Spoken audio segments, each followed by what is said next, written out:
Morning, Ed.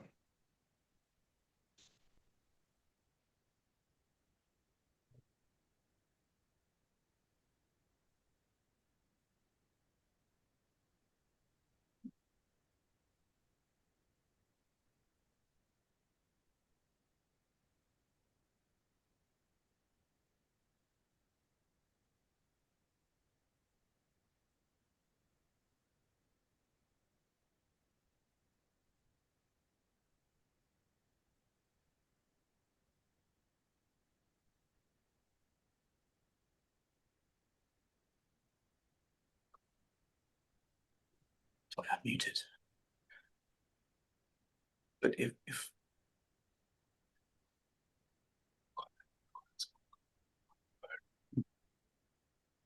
but is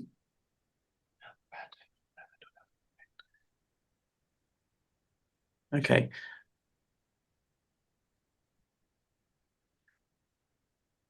Good morning, everyone, and welcome to the latest Iran executive briefing. My name is Edward James. I'm the head of content and research at MEED and Global Data, and I'm joined as ever by Colin Foreman, the MEED editor. And this week we also have our special guest with us, Christopher Granville, who's MD Global Political Research at Global Data TS Lombard, another company part of Global Data PLC, a sister company of MEED, specializing in political macroeconomic research based out of London. Thank you very much, Chris, for joining us today. We'll be starting in approximately 2 minutes or so formally with this presentation. But just a reminder beforehand, if you do have any questions, then as ever, put it into the live chat box on the right-hand side of your YouTube screen. And also to remind you that if you want a copy of this presentation today, then in the description below, you can see a link where you can enter your email address, and then we can email you the presentation itself. And of course, this is live on YouTube, and it is being recorded and will be available to watch on repeat on YouTube in due course. So a very busy week as in the GCC this last week. We had some interesting developments over the last couple of days in the UAE with targeting of the Barakah nuclear power plant on the west of the Abu Dhabi region. So some interesting developments there, which no doubt we will talk about. And of course, we heard last night as well, Trump talking about delaying again strikes on at the behest of some of the GCC leaders. Colin, also an interesting week from you from the projects and contract side too. There's been lots of interesting project developments in the region. Yeah, we both went down to Abu Dhabi Infrastructure Week, didn't we? And there was quite a lot of people there and quite a lot of conversations and quite a few announcements as well about things that are going on, and quite a lot to discussed on today's session. Great. Yeah, definitely. And hopefully we'll be able to cover or encapsulate as much of the latest developments analysis as possible. Chris, in London, how does the news in London or in the UK or in Europe, there's a lot of focus on the Middle East GCC conflict, or has attention shifted elsewhere? Is it still very much on everyone's minds and on the economy and political discussion as well? Well, there's as a professional in any type of communications business, Ed, you'll know that the news cycle is always on the go, and there's always new distractions, especially if they're close to home. And from a parochial UK point of view, we've got a political leadership crisis which has blown up since last week, which is occupying a lot of bandwidth. However, the Gulf crisis and the looming energy shock, well, not it's a real shock, but looming insofar as it could get even worse, and some of the scenarios we'll be discussing today, that is like the fire in the hold of a ship, if I can use an apt metaphor. and this is the underlying threat, which is very much present, even if it's driven to the back of some people's minds by other events. The Trump meeting with President Xi Jinping in Beijing, and other extremely eye-catching events of recent days. Yes, so sometimes when you're living here in the region, you maybe don't really see what other people in other parts of the world are thinking or talking about. So it's always interesting to get perspective from you, Chris, from London, and what's happening there. Obviously, political developments in the UK very at the forefront this week. Okay, so let's start formally with the presentation today. Again, just a quick reminder, if you've got any questions for us at the end of this presentation, all three of us here today will be taking on a Q&A. So if you have any questions, don't be shy, put them into the live chat box on the right-hand side. Alternatively, if you've got any comments, if you've got any feedback, if you've got a point of an opinion you want to express in there, then please feel free to do so. We welcome engagement from you all, so please feel free to join in with the conversation. Also, again, just another quick reminder, underneath in the comment bar, there is, in the description, there is a link to access this presentation. Click on the link, enter your email address, and we will email you immediately the presentation itself. And of course, this is live, but it is being recorded and will be uploaded onto YouTube. So you'll be able to watch it again in due course, or of course, share the link with colleagues. Right, now, without further ado, let's move on to the presentation itself. Of course, on the Iran conflict. I believe this is our 6th executive briefing on the conflict. And as ever, things are continually changing. And one of the changes we can see as time goes on is the latest impact on the projects market in the 6 GCC states. So from the data from MEED projects, our projects tracking service, you can see on the left-hand side, this graph represents the value of work awarded, new contracts awarded by month in the GCC states, including the first half of May itself, and it also shows the number of contracts. And we saw that January and February were ticking along quite nicely. Very impressive February performance, $27 billion worth of work awarded, more than 100 individual contracts. And then, as we all know, 28th of February, strikes were launched on Iran, and we saw, as a direct result of that, a smallish decline in contract awards in March. Still very impressive, $17 billion worth of work awarded, more than 65 contracts. We then saw the number of contracts actually increase in April to nearly 90, but the overall value of work declined to about $10 billion. And then in May, of course, still very early days for May as a whole, and it should be worth noting that we often retrospectively add data to each individual month. From a May perspective, the number of contracts signed is well down to below 40, but the total value, when you aggregate that all, is not performing too badly, close to $10 billion. Now, there does seem to be, now that we are 2.5 months in, there does seem to be a gradual decline in the value of work awarded.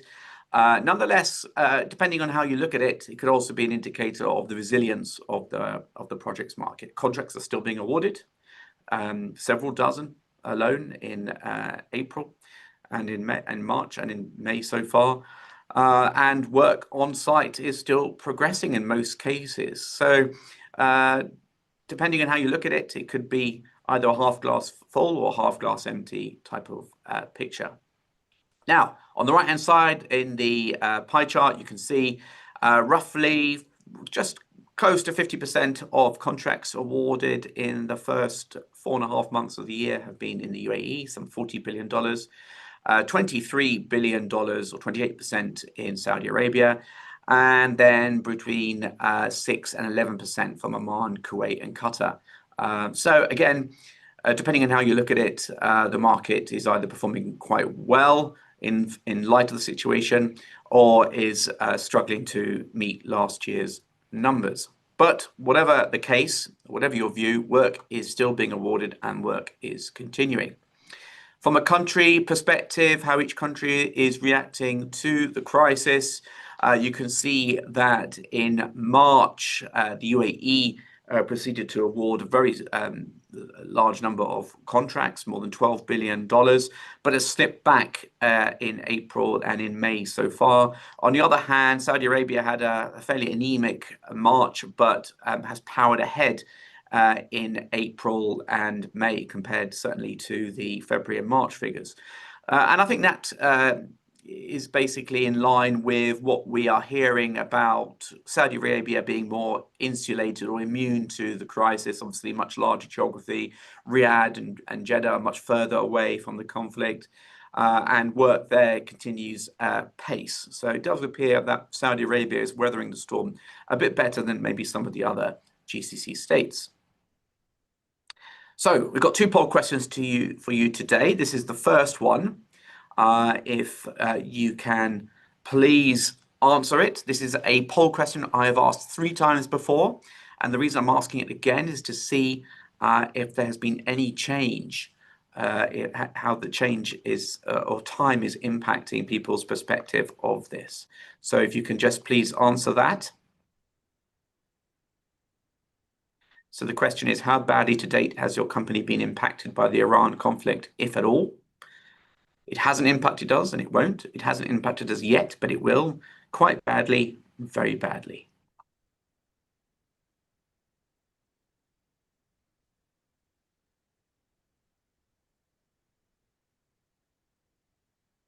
I'm answering it myself as well.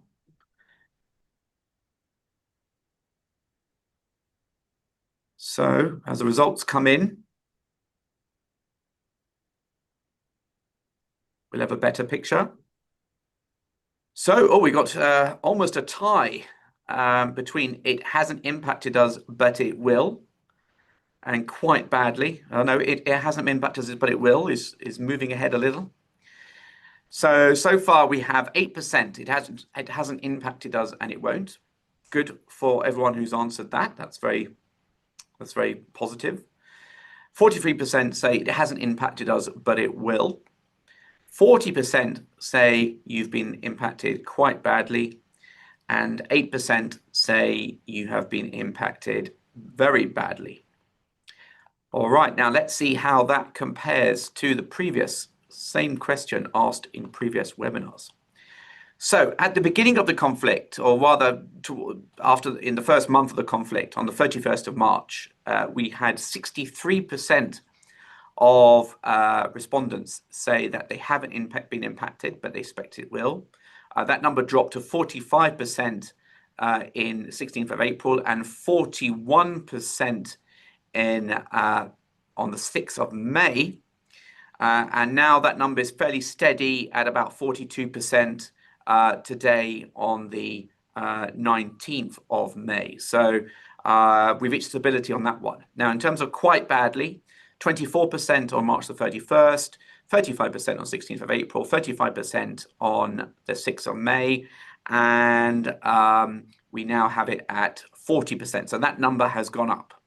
It seems that more companies are being affected quite badly. Very badly, on the other hand, it's been fairly steady. In fact, that's gone down a bit from 17% at its peak on 16th of April, 12% last time on 6th of May, and today is at 10%. And it hasn't impacted us, and it won't, 10%. And actually, that's growth on the first 2 polls and fairly similar to the last one.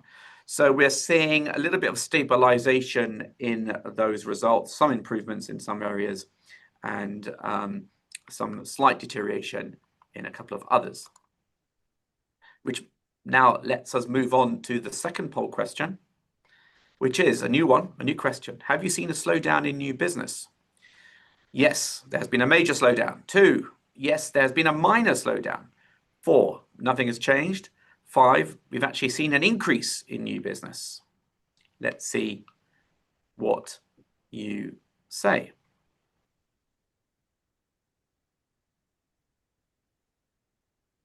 You should have the poll.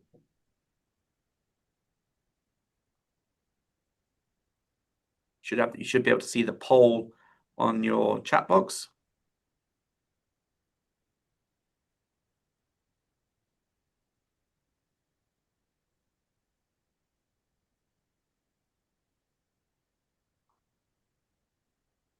Okay, I'm not seeing the poll here, so I'm not sure if you... here we are. It's come up for me now. Okay.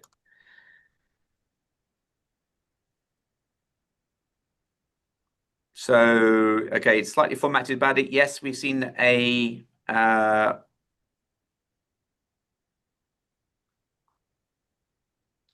Okay, so number one should read, yes, we've seen a major slowdown in new business.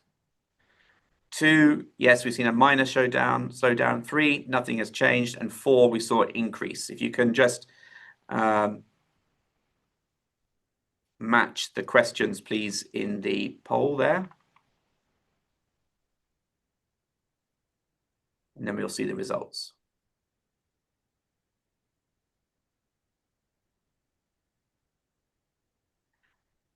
Okay, so the results so far are with 33%, 34% say you've seen a major slowdown in new business.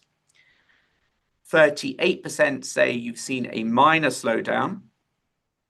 So basically that's more than 75% of you, about 73/4 of you have seen a slowdown in new business. 22% say nothing has changed, and 5% have been very fortunate and have seen an increase in new business. So well done to you all. All right, so clearly the crisis or the conflict has been having an impact on your business and company in general. Right, thank you very much for that.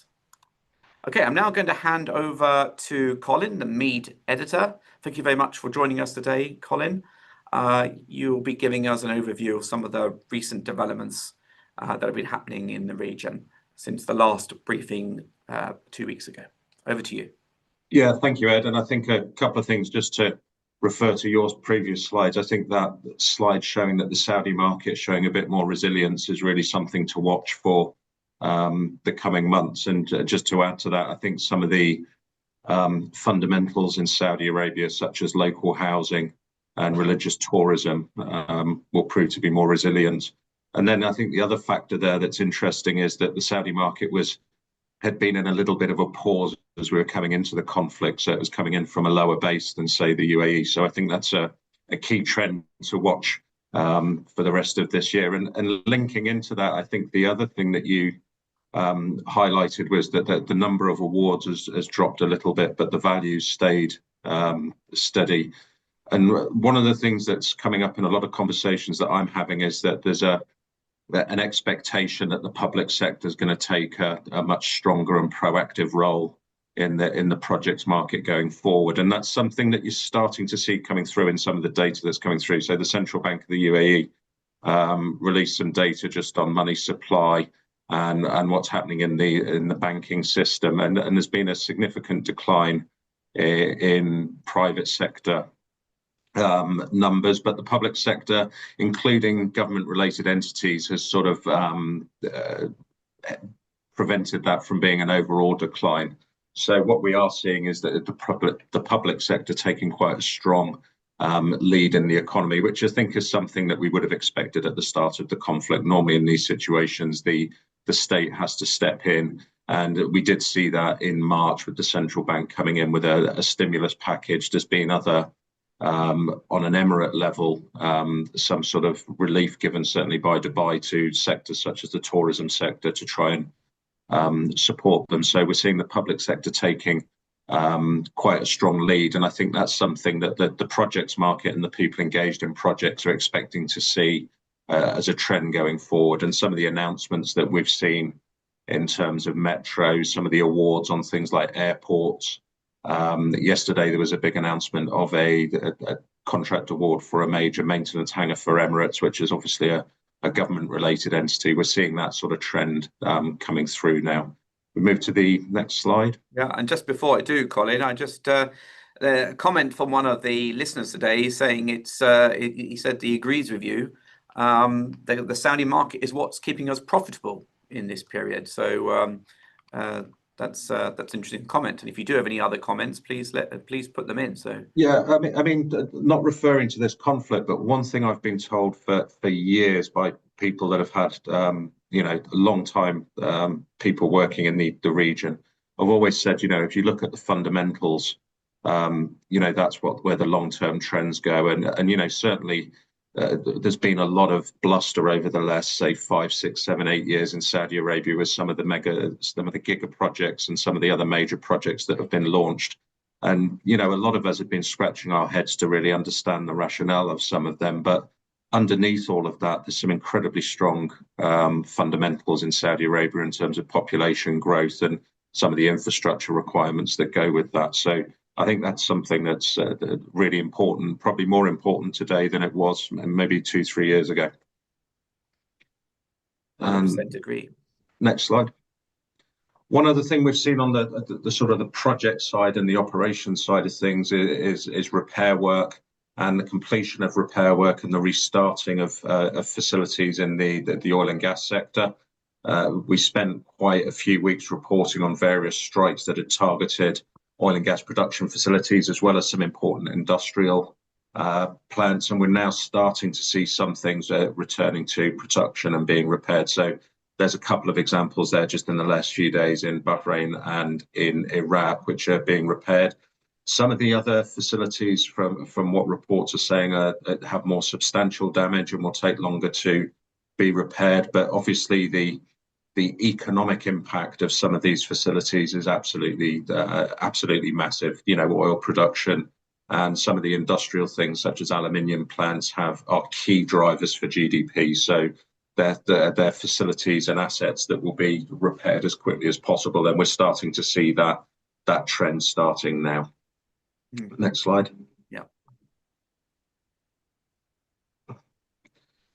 Yeah, this is linking into what I said before the session starts. Ed, both of us went down to the Abu Dhabi Infrastructure Summit. There was a lot of announcements and a lot of talk during the week around Abu Dhabi, as you would expect. I think one thing that's really, really interesting is 2 weeks ago you had the head of Brookfield, Bruce Flatt, saying he was still very keen on the region, and in fact he said he was doubling down. And then we saw something similar with a 30 billion infrastructure-focused partnership launched by Abu Dhabi's Limad and ADNOC with Global Infrastructure Partners, which is part of BlackRock, and Singapore's Temasek. So we are seeing some of that very top-level institutional investment coming in. I think that the thing I would highlight there, just linking into my public sector comments earlier, is that they're coming in with government entities. So they're looking for some clarity and some support from the sovereign entities there. So yes, we do still see interest in the region, but I think it's very much on a partnership basis rather than these big entities coming in by themselves and taking on all of the risk. Linking to that, not an Abu Dhabi story, but there was reports of Aramco looking to leverage and raise some cash against its real estate assets, which potentially could include its headquarters and its vast campus in the Eastern Province, which is a very well-known piece of real estate to those in the oil and gas sector. And then, that just builds on from the trends really that we've seen in recent years. I think ADNOC were the first ones to do it with some of their pipeline deals, but we've seen Aramco doing it also, trying to get investment into operating assets and potentially greenfield assets to try and unlock some of that value going forward. And I think as cash becomes perhaps more of a priority for people, I think we'll see more of that going forward. And then the next slide. And then again, quite a bit of talk of projects progressing. I think it's important in times of uncertainty to show that things are still happening. There was a number of PPP deals announced at various stages. So there's an Abu Dhabi deal with the municipalities to develop communities within Abu Dhabi on a PPP basis. A little bit of a controlled PPP there, in the fact that obviously the municipalities is a government entity and Aldar is a government-related entity. So you're seeing some of those partnerships coming through, and Aldar has a track record of developing government infrastructure in times when the real estate market might not be quite so strong. So that shows there's a lot of scope for continued activity in Abu Dhabi, even if the private sector does take a little bit of a backseat compared to what it's done in recent years. And then another interesting one, a lot of the things we've been talking about just in the last few minutes has been sort of fundamentals and key economic drivers.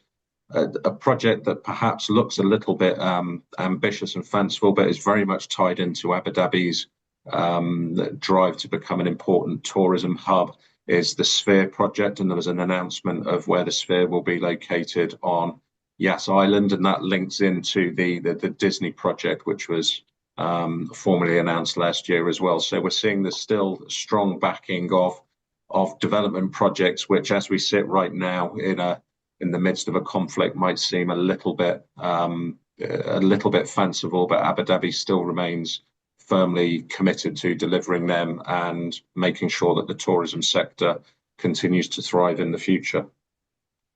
Yes, Yas Island is certainly going to be turning out to be one of the world's premier global entertainment attractions and destinations. So very exciting. Yeah, and this location announcement is quite an important one, because if you spend any time looking at Yas on a map, that what was a very large island with vast space to develop when it was launched in I think it was 2007. It's running out of space now. There's that many attractions on there. So yeah, it very much shows the scale of the ambition and the track record of delivery over the last 10-15 years.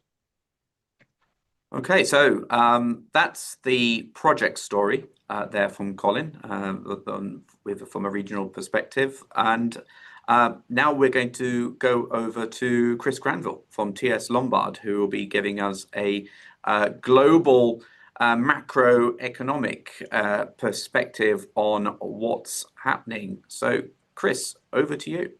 Thank you very much, Ed, and thanks again for inviting me to join you. I was with you, I think, on one of the first briefings soon, a week or two after the beginning of the war, and it's very interesting for me to be back with you now, looking at this comparative perspective which you've established with this great analysis on the project development, on the response of companies, varying perceptions and the changes over time on the impact of the crisis. But my focus on the global impact, I would insist on its relevance, because it is the state of the global economy which will ultimately determine the volume and the focus of project pipelines in the GCC region, and in one of those famous feedback loops that characterizes economics, the source of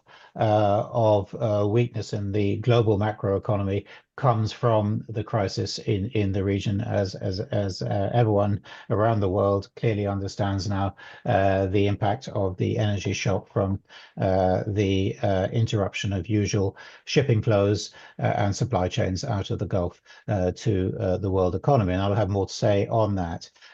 But we starting here, as you can see, with a broad update or presentation of the scenarios: negative, middling, and positive, red, amber, green. Nothing new under the sun about this type of analysis, but I would insist again that this is the perspective which is always essential to bear in mind, to keep updated and refreshed, and to reconsider. I will save until the end, so to keep our audience interested, I hope, a little bit of suspense, if not on the edge of your seats, but firmly focused. I won't spoil my punchline about handicapping these scenarios, how our judgment at Global Data TS Lombard of the relative probabilities has developed over time. I would only say, by way of preface, that I'm thinking back with a little bit of discomfort as a geopolitical analyst and forecaster to a conversation I had with one of the governmental travel and tourism promotion agencies in one of the Emirates. Back in late January, when rumors of war were building, the potential negative impact on the travel and tourism sector, one of the most exposed sectors to a conflict like this, an armed conflict in the region, was becoming all too apparent. And I offered the following. I said that there is a very interesting analogy of 25 years ago, a bit more, 1999, the United States military machine attacked Yugoslavia and the war was an air war only. And it ended with an agreement with the adversary government, so there was no question of an Iraq-style invasion and regime change. And it lasted, here's the punchline, 78 days. Well, I'm afraid 78 days from February 28th this year, when the Iran war was started by the United States and Israel, was, wait for it, yesterday. So I'm in overtime on my base case prediction, but it's not all over. If a little bit of poetic license, and we could still get, as Ed, you mentioned at the beginning, coming off the very interesting announcement from President Trump yesterday on a continuation of negotiations rather than a resumption of all-out combat at the behest of the political leadership in major GCC countries. And again, I'll come back to that. Looking at this scenario summary, you're on the present page. I hope all this is fairly self-explanatory. I would perhaps focus on the right-hand side of this page because the inputs, as it were, won't need much explanation for our audience today, who are actually in the thick of things in the region itself and directly exposed to this conflict. So on the macro impacts, I think using the oil price as a proxy for the results of the different geopolitical development paths, then, as you can see, the first thing to say is that it would take, given the energy intensity of global output, and the level of the oil price at which you begin to get serious demand destruction, it would need to have an oil price averaging at or considerably above even $150 per barrel to replicate the notorious symptoms of the 1970s oil price, for the sake of analogy, and to bring about a global recession. So that's really the way one needs to think about that scenario, the signposts and the symptoms which would tell us that we're getting into it. And the amber scenario, well, the $100 a barrel is, in our view, not sufficient to tip the entire global economy into a recession. However, there are more vulnerable economies all over the world, including in the developed economies, which might suffer a recession in those circumstances. And just since I'm sitting in London, the UK is perhaps a rather pointed example of a more vulnerable economy in the developed world at present. Much will depend, if one's doing cross-country analysis, on the existing state of savings, how much buffer there is in household savings. People can run down their savings to cope with higher energy bills and continue other spending. The labor market, how much slack there is there full employment already, or already some slack. That's also very important for looking at the relative resilience of one country or another in this amber scenario. And finally, the ability of governments to intervene, as Colin was describing, is very much happening in the GCC region itself, and the fiscal policy headroom, as the saying goes, for that intervention. So that's the type of cross-country analysis that we're doing, and will determine in that amber scenario who is better or worse placed. And of course, the green, the positive, or at least benign scenario. I think positive is not an appropriate word to use in the context of any armed conflict, given the very negative, if not tragic, humanitarian implications. But benign, relatively benign scenario.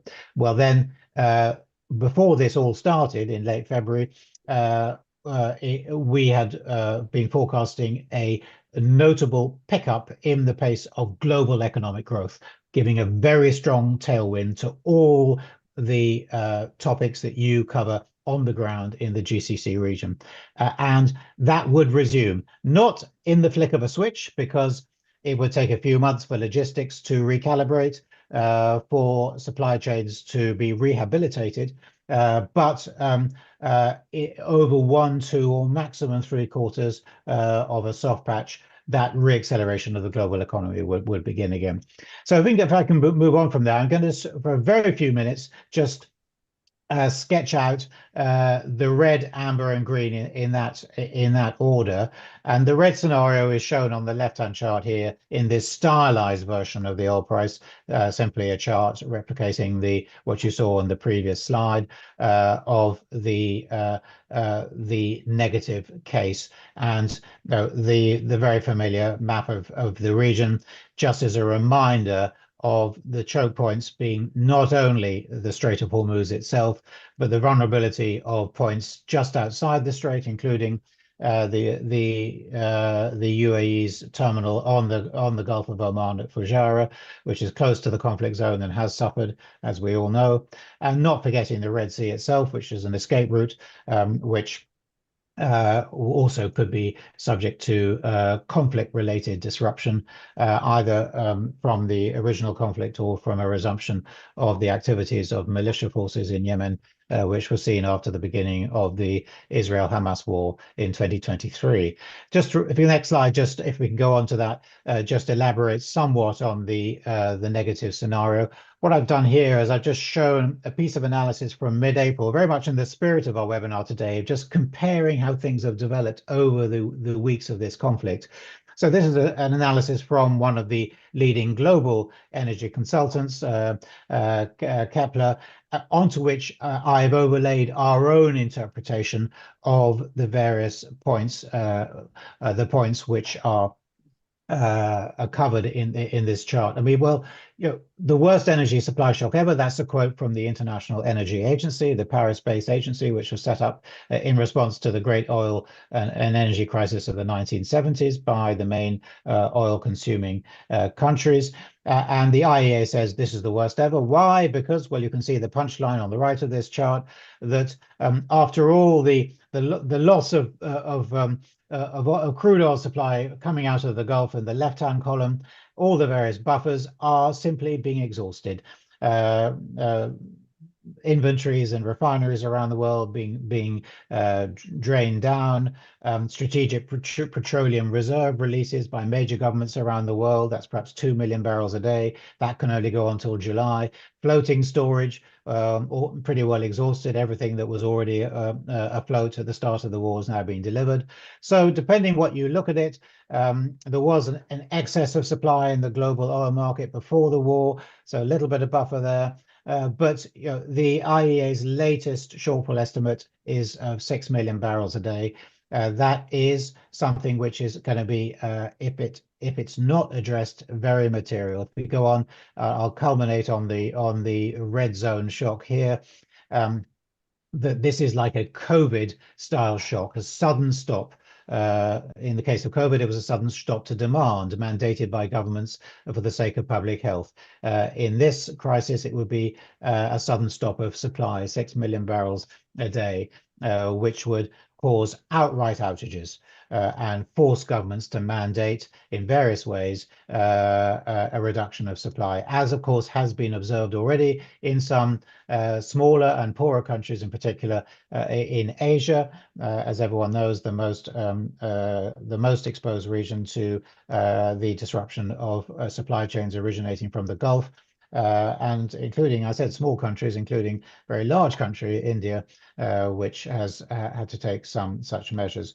I come to the amber zone now, and I guess the only point I would like to make about the amber zone is that the outlook should not, in our view, be considered binary. Either we get a benign outcome, or we get into a COVID-style shock for the global economy with a prospect of global recession. There is, I think, a very plausible scenario in the middle where, without an overarching accommodation between the belligerents, things change for the better incrementally. And this famous chart here, this is from the IMF's Port Watch service on shipping through the Strait of Hormuz at the top. Of course, that tells a story we all know, but it does seem plausible that there may be piecemeal, untransparently negotiated arrangements between certain Gulf countries and Iran on allowing the passage of some more shipping. There have been some incidents of this, which are the tiny little stubs on the right-hand side of this chart at the top here. A LNG tanker from Qatar 10 days ago passed through the strait, reportedly negotiated by Pakistan, and you get the idea. Of course, there will probably be opaque terms and conditions negotiated for this. But a trickle could just improve. So we get into a mid-zone between a sudden stop, which bites the world economy because all previous inventories will have been depleted, or a benign scenario. And part of that middling scenario, I think, might be some sort of payments for passage through the strait. And the table below simply shows that, with the exception of the Malacca Strait between Malaysia and Indonesia, almost all other choke point waterways in the world attract some sort of payments. And this is a very sensitive area, and it's idle to speculate on how it might play out. But it's possible to imagine that it could play out in win-win ways, whereby there might be not extravagant payments, which have been spoken about by reportedly by some Iranian officials, but something more commensurate with global standards, which could be also shared for the sake of argument of broader regional reconstruction. So that's just a hypothesis, and this middling zone, I would insist, is something which should be borne in mind. Life is rarely as simple as black and white. But if we can come to the white or the green, I think it was my last slide, perhaps gone on too long, but I'm getting there. Next one. Here is simply just a look at the factors which, given the situation which we've been in since mid-April, point positively or negatively. The key thing, of course, is that in international relations, the equilibrium is usually achieved by a balance of deterrence. If you have a conflict, both sides have some lever over the other, and this is in place. And with the Iranian chokehold on the Strait of Hormuz now offset by the US naval blockade of Iran's maritime trade. And this is a much lower, the good news is, this is point one here, lower form of leverage than re-escalated conflict. But of course, it could run out of control and you get escalation anyway. We've been and that's what we're on the brink of now, with Trump pulling back from the brink again yesterday. The second line on this is very important. that this mutual leverage imposes costs. Just interesting reports today that of Iran's floating storage increasing because the US blockade, although somewhat porous, clearly is biting to a considerable extent.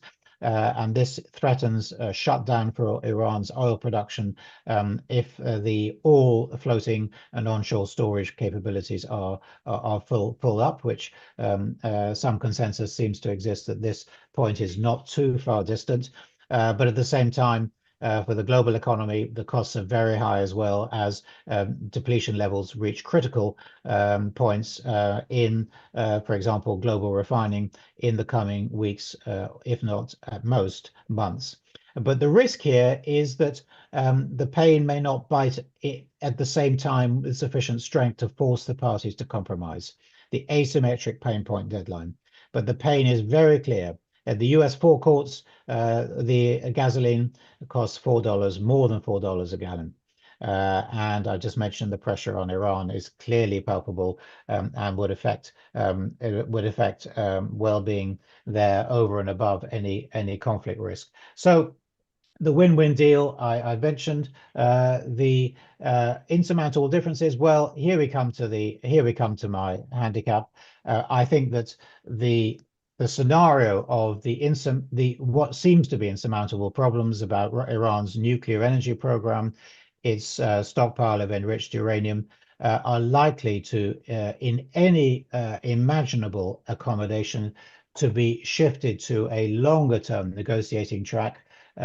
Whereas in the short run, there would be a memorandum agreeing to provide relief from conflict, temporary relief from sanctions pending a satisfactory outcome of negotiations, and above all, a normalization of shipping on both sides. So a gradual and reciprocal lifting of those blockades on the Strait of Hormuz and on Iranian shipping. So the very, very interesting development yesterday, the very important intervention of leading GCC governments to keep this possibility of a settlement or a path to a settlement open. This makes the benign, relatively benign scenario still the one which has a greater than 50% chance of playing out, and therefore is the base case. So I'll stop there. Apologies if it took a bit longer for me to get through that material than planned. I hope there's plenty of food for thought. I'd be very, very pleased to have a go at any comments or questions which might have come in Thank you, Chris. while I've been talking on the channel. Thank you, Chris. Christopher Granville, MD at TS Lombard, one of MEED's sister companies under the PLC Global Data PLC group. And if you like that analysis and that type of analysis, and there's obviously a lot more done by TS Lombard in terms of advisory, consultancy, and other similar services, check them out, TS Lombard, and I'm sure Chris and his team will be more than happy to certainly. Thank you, Ed. Listen to your requests. And thank you very much, Chris, for joining us at an early hour in the UK. Right, so if you have questions for me or Colin or Chris, put them into the live chat box and we will do our best to answer them. I see a couple, but we've got time for a few more. So if you agree, disagree, have your own opinions, have feedback, comments, have questions, please put them in. Don't be shy. We will try to answer them or address them. So here, obviously, in this slide, you can see that underneath in the description box, you can see a link to download a copy of this presentation. Alternatively, you can take a photo of this QR code and simply add in your email address, and you will receive ASAP a copy of this presentation. And of course, we have many other YouTube videos on this same evolving topic, and indeed other topics on our YouTube page. So feel free to subscribe to that and follow there and watch those recorded ones as well. Right, let's go on to the Q&A. I can see that we have a couple of questions, so please, it's your chance to ask us if you have anything, any burning issue or question you'd like to ask. We'd be more than happy to answer them. So I've got a question here. Maybe this one is for you, Colin. Do you agree that the big projects like Al Maktoum Airport are going to get delayed as a result of this conflict? Yeah, I think the answer at the moment is we don't know. But I think this is something that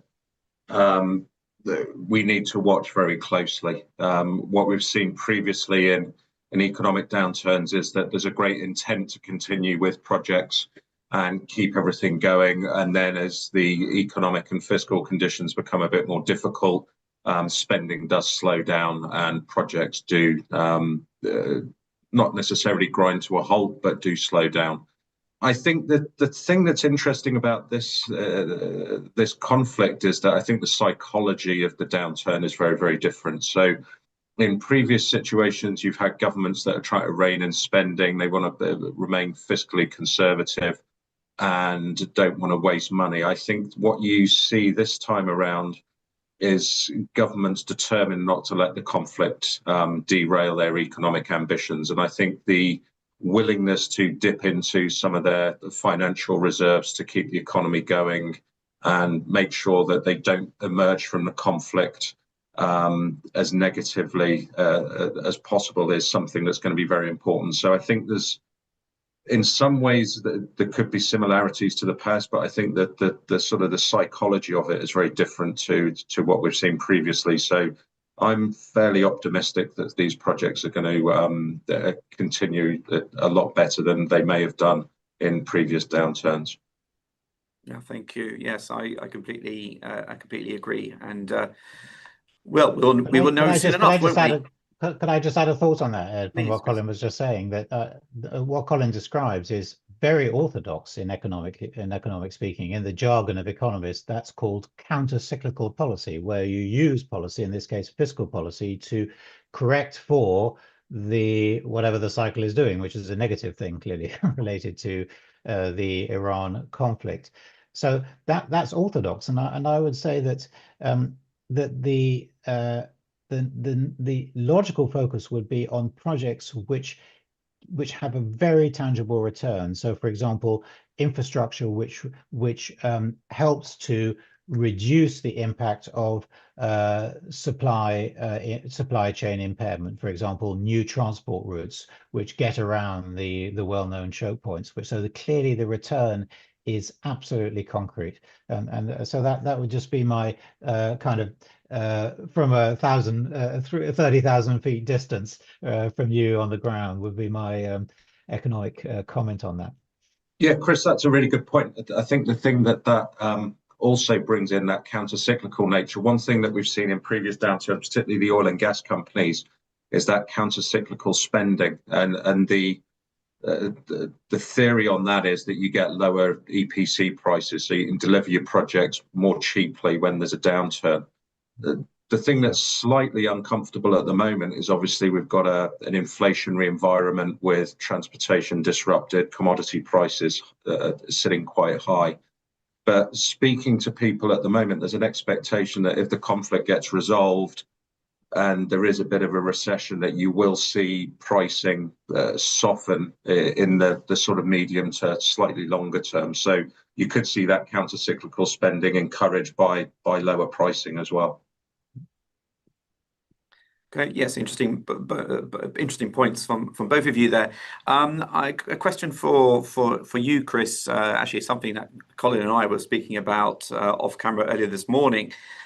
Is given his notoriously short attention span, is there a chance Trump simply gets bored of this whole situation, if one can be bored of the situation, or is and sort of just lets it sit there, or is the pressure on US consumers in fuel prices and inflation going to make him act? Well, that's a very good question, Ed. And if you weigh those two things in the balance, they both have weight. But my answer is that the pressure will outweigh the boredom factor, or the boredom factor simply the frustration that that the desired effects don't seem to materialize. I'm sort of thinking of from Trump's presumed perspective here. Let's move on to something else. What else can we do of interest? Could we do something about Cuba, for the sake of example, and so on? But this will not go away.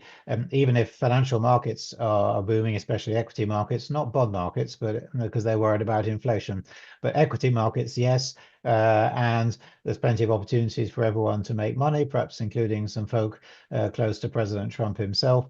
But the suffering US household, who is also the voter in the upcoming midterm elections in the US, that is something which will absolutely force attention in the White House to finding some exit, however tricky the compromises may be. Just before Trump left for China, I jotted down the quote. He was asked if he was motivated to end the war by domestic inflation in the US, soaring prices for gasoline and diesel.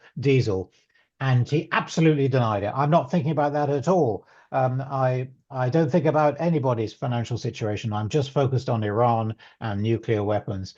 Well, as the saying goes, methinks he protests too much. The vehemence of that denial, I think, shows you that the opposite is the case. He's very much thinking of that. Okay, question here to both of you, whoever sees it and wants to take it on, is we're seeing a slight difference now in some of the agendas being pushed by some of the GCC states. Some a little bit more hawkish, some a little bit more dovish. Someone's given the example of the UAE and Saudi Arabia. Do you see these views diversifying further? How do you think that's going to play out? I don't know, maybe Colin, you want to answer that one, and maybe then Chris? Yeah, I think you're seeing some differing approach. There was the reports of a Saudi proposal last week, which seemed to be slightly different to the UAE's position on resolving the conflict. However, I would say that Trump's statement last night, we still don't have full details, but did name the leaders of Qatar, the Crown Prince of Saudi Arabia, and the President of the UAE in there. So that suggests there's a bit more unity than maybe there was a few days ago, but it's too early to tell exactly what that means. I mean, he just put out the comments very early morning Gulf time. Yeah, I'd agree with that, Colin. I mean, this is obviously extremely sensitive, and these are matters which are being dealt with at the highest levels of government in the GCC countries, clearly. But as Colin just said, it's, I think, of tremendous importance, and this is a major new development yesterday, revealed to the entire world by President Trump, namely that the Saudi Arabia, the United Arab Emirates, and Qatar had together requested him to hold off on resumption of strikes against Iran, pending further negotiations, which he said were developing. In fact, we've had very interesting indications from official news agencies, both in Saudi Arabia and in Iran itself, about signs of flexibility on both sides. Temporary lifting of sanctions by the US during the negotiating period on the nuclear question, for example, or Iran giving up totally unrealistic claims for compensation from the US, as long as there is some financial support for Iran during the negotiating period. So clearly, the process is far from over, and whatever the differences between GCC states of tactics, the overwhelming common interest is that some accommodation should be found which can stabilize this situation. It's just clearly a no-brainer, as the saying goes, for all concerned. So really, I think our event today is extremely well timed. We are in the midst of extremely important and potentially decisive shifts. Thanks, Chris. And a comment congratulating.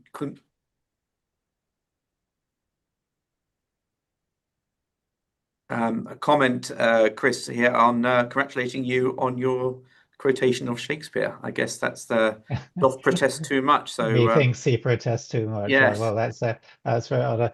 I shouldn't. And I'm sure there's lots of little tags, yes, but that's very nice to hear that. Thank you. I'm sure there's lots of Shakespearean elements to this whole conflict. Undoubtedly, yes. There's a great political drama to hit the stages and screens of the world, from Hollywood to Bollywood. Yes, I would imagine. Definitely. Okay, a question quickly about Saudi Arabia. We've seen that whether it's going to benefit because of its being further away from Iran, and therefore the ability for them to strike the major facilities and cities there.